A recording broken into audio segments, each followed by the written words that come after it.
নমস্কাৰ বন্ধু বান্ধৱীসকল, পুনৰ এটা নতুন ভিডিঅ'লৈ স্বাগতম জনাইছোঁ। আজি ডিছকাশ্যন কৰিব ওলাইছোঁ ইণ্ডিয়ান পলিটি, ভাৰতীয় ৰাজনীতি। ইম্পৰ্টেণ্ট কুৱেশ্যনসমূহ MCQ টাইপত দিয়া হৈছে। যদি ভিডিঅ'টো ভাল লাগে লগৰ বন্ধু বান্ধৱীসকলৰ লগত শ্বেয়াৰ কৰিবা। আজি প্ৰথম কুৱেশ্যনটো হৈছে চিফ ইলেকশ্যন কমিশ্যনক কোনে নিযুক্তি দিয়ে? অপশ্যন কেইটাৰ ভিতৰত শুদ্ধ উত্তৰটো হ'ল ৰাষ্ট্ৰপতি। ৰাষ্ট্ৰপতিয়ে চিফ ইলেকশ্যন কমিশ্যনাৰ প্লাছ মেম্বাৰক নিযুক্তি দিয়ে। নেক্সট কুৱেশ্যনটো হ'ল বৰ্তমান ভাৰতৰ লোকসভা আসন কেইটা আছে? অপশ্যন কেইটাৰ ভিতৰত শুদ্ধ উত্তৰটো হ'ল 543টা আৰু ৰাজ্যসভাৰ আসন আছে 245টা।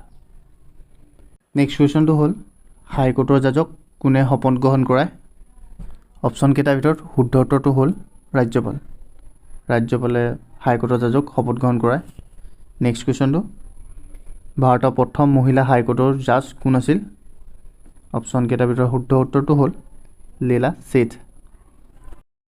নেক্সট কুৱেশ্যনটো হ'ল উচ্চতম ন্যায়ালয় মুখ্য ন্যায়াধীশ হ'বলৈ কিমান বছৰ হাইকোৰ্টত ন্যায়াধীশ কৰা হ'ব লাগিব? অপশ্যন কেইটাৰ ভিতৰত শুদ্ধ উত্তৰটো হ'ল 5 বছৰ। 5 বছৰ হাইকোৰ্টৰ ন্যায়াধীশ হ'ব লাগিব, নাইবা 10 বছৰ হাইকোৰ্টত ওকালতি কৰা হ'ব লাগিব। এইটো হ'ল মুখ্য ন্যায়াধীশ হ'বলৈ দৰকাৰী যোগ্যতা। নেক্সট কুৱেশ্যনটো হ'ল কোন চনত APJ আব্দুল কালাম ৰাষ্ট্ৰপতি হৈছিল?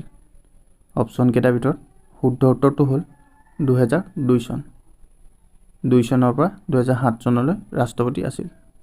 নেক্সট কুৱেশ্যনটো হ'ল ভাৰতৰ সংবিধান সভাৰ খচৰা কমিটি অধ্যক্ষ কোন আছিল? অপশ্যন কেইটাৰ ভিতৰত শুদ্ধ উত্তৰটো হ'ল Bhimrao Ambedkar. Next question doctor আম্বেদকৰৰ অধীনত সংবিধান সভাৰ খচৰা সমিতি মুঠতে কিমানজন সদস্য আছিল? অপশ্যন কেইটাৰ ভিতৰত শুদ্ধ উত্তৰটো হ'ল 7জন। 7জন খচৰা সমিতি মুঠতে সদস্য আছিল। নেক্সট কুৱেশ্যন কোন বছৰত ভাৰতৰ সংবিধানৰ বাবে প্ৰথম সংশোধনী বিধেয়ক গৃহীত কৰা হৈছিল? অপশ্যন কেইটাৰ ভিতৰত শুদ্ধ উত্তৰটো হ'ল 1951।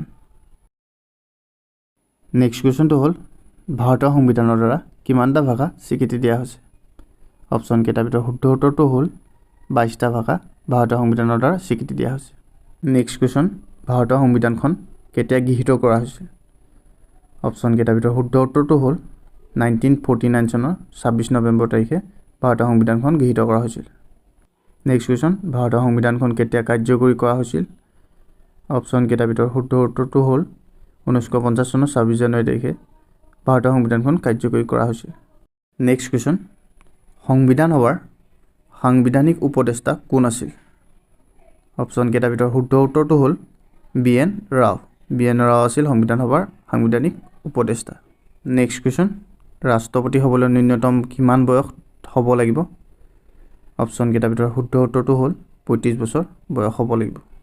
নেক্সট কুৱেশ্যন ভাৰতৰ স্বাধীনতা দিৱসত প্ৰধানমন্ত্ৰীয়ে কোনটো স্থানৰ পৰা দেশবাসীক সম্বোধনা জনায়? অপশ্যন কেইটাৰ ভিতৰত শুদ্ধ উত্তৰটো হ'ল লালকিল্লা। লালকিল্লাৰ পৰা প্ৰধানমন্ত্ৰীয়ে দেশবাসীক স্বাধীনতা দিৱসত সম্বোধনা জনায়। নেক্সট কুৱেশ্যনটো হ'ল ভাৰতীয় সংবিধানৰ প্ৰতীক চিম্বল কি? অপশ্যন কেইটাৰ ভিতৰত শুদ্ধ উত্তৰটো হৈছে হাতী। হাতী হ'ল ভাৰতীয় সংবিধানৰ প্ৰতীক চিম্বল, চিল।